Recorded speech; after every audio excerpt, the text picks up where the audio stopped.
Hello everyone, welcome back to my channel Law Simplified, जहां हम पढ़ते हैं लो आसान भाषा में। आज का हमारा टॉपिक है section 6, 7, 8 and 9 of Indian contract act. तो चलिए स्टार्ट करते हैं। Section 6 revocation how made.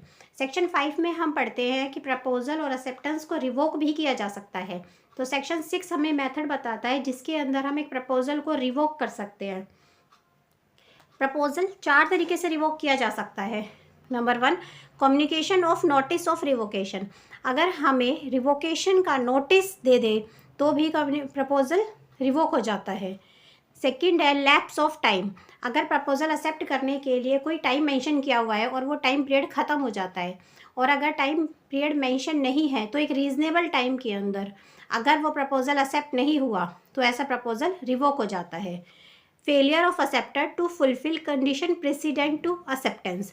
अगर प्रपोजल को एक्सेप्ट करने के लिए कुछ कंडीशंस लगाई गई है और एक्सेप्टर वो कंडीशन पूरी करने में फेल हो जाता है तो भी प्रपोजल रिवोक हो जाता है।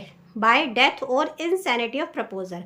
अगर प्रपोजर की डेथ हो जाती है या वो इंसेन हो जाता है और इस फैक्ट का पता एक्सेप्टर को एक्सेप्ट करने से पहले लग जाता है तो भी प्रपोजल रिवोक हो जाता है। सेक्शन 7 हमें एक्सेप्टेंस के बारे में बताता है कि एक्सेप्टेंस कैसे की जाती है। Acceptance must be absolute. Acceptance पूर्ण रूप से होनी चाहिए, कोई भी काउंटर ऑफर नहीं होना चाहिए या कोई कंडीशन नहीं लगानी चाहिए। एक्सेप्टेंस एब्सोल्यूट होनी चाहिए। In order to convert a proposal into a promise. अगर हमें एक प्रपोजल को प्रॉमिस में बदलना है तो एक्सेप्टेंस मस्ट बी। एक्सेप्टेंस कैसी होनी चाहिए? बी एब्सोल्यूट, पूर्ण रूप से होनी चाहिए, एंड अनक्वालिफाइड, उसके साथ कोई भी कंडीशन नहीं होनी चाहिए। Be express in reasonable manner. जैसे जिस कंडीशन में हमें एक्सेप्टेंस के लिए बोला गया है कि प्रपोजल को इस मैनर में एक्सेप्ट कर रहा है, हमें उसी मैनर में प्रपोजल को एक्सेप्ट करना पड़ेगा, तभी एक्सेप्टेंस एब्सोल्यूट मानी जाती है। सेक्शन 8 हमें बताता है acceptance by performing condition. Acceptance या तो हम कंडीशन को परफॉर्म करके और रिसीविंग कंसीडरेशन या कंसीडरेशन प्राप्त करके भी एक्सेप्ट कर सकते हैं। एक्सेप्टेंस 2 टाइप से हो सकती है। Acceptance can be made, acceptance की जा सकती है परफॉर्मिंग ऑफ कंडीशन, कंडीशन को पूरा करके।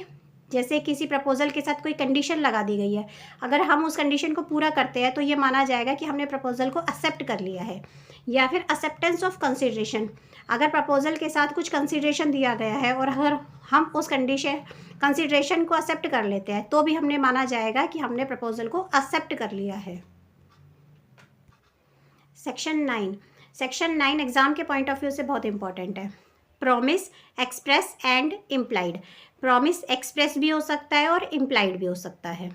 एक्सप्रेस प्रॉमिस व्हेन प्रपोजल और acceptance is made in words.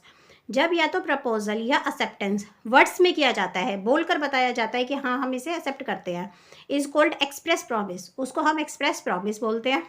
Implied promise when proposal और acceptance is made otherwise than in word.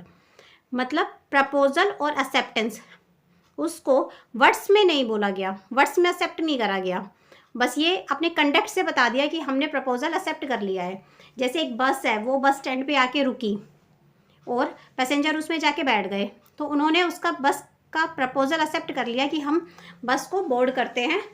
इसको बोलते हैं implied promise. Other than words के अलावा जो प्रॉमिस किए जाते हैं उसको बोलते हैं इम्प्लाइड प्रॉमिस। तो ये थे सेक्शन 6, 7, 8 और 9 of Indian contract act. Thank you for watching.